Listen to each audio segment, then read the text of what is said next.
Happy New Year, everyone, and welcome to Doran Taxes YouTube channel, where we'll be talking about all things taxes and stimulus. Today, we would like to discuss the missing stimulus payments and how you can go about trying to see the status of your payment.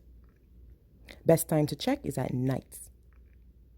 Once you're able to certify and press OK, you will then be required to enter some verification information. Your social security number, your tax ID number, and your date of birth following the format above. You will then be required to enter your street address, not the city or the state, and your zip code. You must shorten long addresses, so if you see Northwest, NW, and an apartment number is enough instead of putting the full Northwest. You will then see the status of your first payment, then the status of your second payment.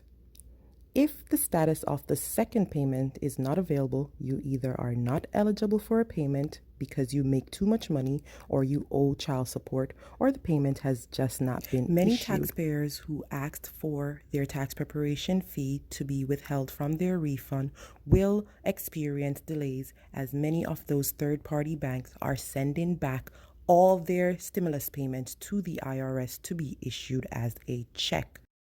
The number above is for taxpayers whose tax preparer used Republic Bank. Please give them a call and update your address with USPS if you have moved since filing your taxes.